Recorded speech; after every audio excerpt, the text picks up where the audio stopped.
welcome back to another video. Today we're talking about the beauty of Haikyuu. Now Haikyuu follow the story of Karasuno High School volleyball team.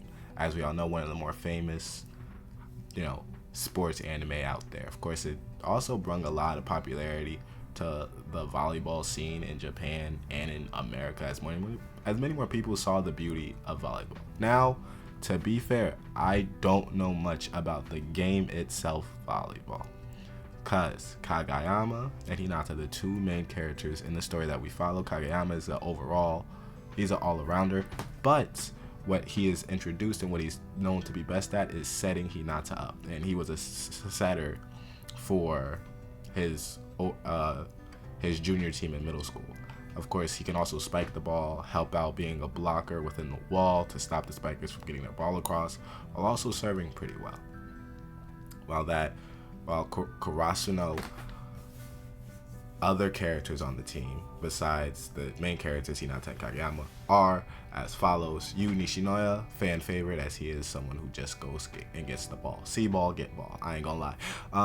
Yamaguchi, Tsukushiyoma, Hisashi, Inoshita, Tanaka, Sarumura, Sugawara, Asumanade, and Kuzito.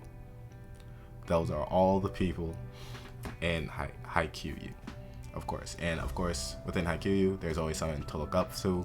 For Hinata, he draws comparisons to the Little Giant. Now, the Little Giant, of course, is not Hinata at all. Hinata is the best spiker overall, but the Little Giant, I would always say, is a little bit better, at least within the story premises of that. Of course, the Little Giant never went on to become a professional.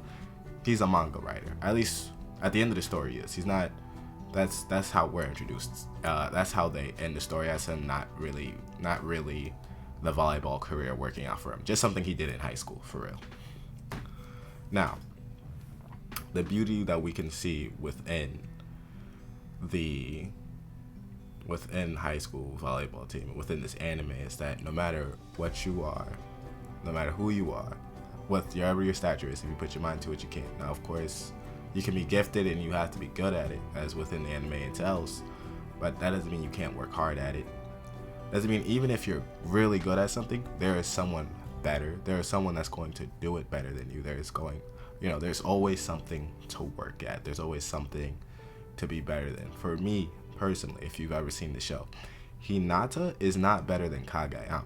Hinata is a specialist. At least within the show, that's how it's presented as. Kageyama is an overall player. So if you were ever scouting or you ever wanted to make a volleyball team, if you're into volleyball for real, Kageyama would be your pick. At least be my pick if I was a manager, for real.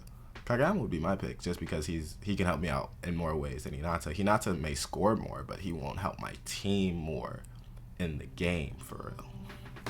As we see within multiple episodes of the anime, multiple episodes in the anime, when Hinata is not able to really get at the ball, it freezes him out. Now, it eventually breaks this ice, but it does freeze him out early on, and he's really just stuck in a circle.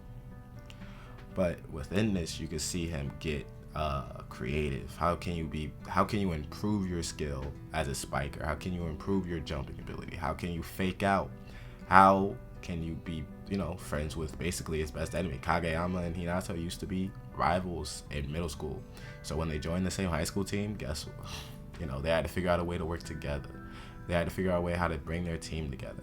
And what's really special about this anime is that many of the opponents they face may seem like they have special abilities, but it's just people that worked hard at their craft. It's not Kuroko no Basket, right?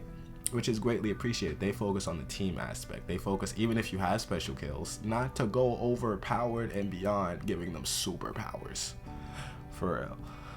And that's what you can really say. It's a realistic anime in terms of the athleticism, the volleyball matches. Probably not the volleyball matches being so popular at the time. Now, volleyball matches are extremely popular, depending where you are around the world, right? Volleyball is not nearly as popular as where I am. I'm in New York, so I know it's not nearly as popular. Of course, but it brings more appreciation for the teamwork, more appreciation that you can get along with someone you may have deemed unlikable. You may have deemed that you can never see yourself being friends with somebody. You can be friends with anyone as long as you give them a chance. It works both ways, of course, but as long as you give yourselves a chance, you give yourselves some time to talk, maybe hang out once or twice. You could see, oh, I really liked him, or whatever he did to me before, whatever wrong we both did to each other, we moved past it. It may tang us a little bit, but for the overall betterment of our lives, the betterment of ourselves, how can we get better? How can we improve each other overall? That's what's appreciated within Haikyuu. Like, they have to face teams throughout most, overpowered teams throughout this anime, like most sports anime do. But since they don't add that dramatic effect like Kuroko no Basket, they let the games flow smoothly. They let the skill be shown off.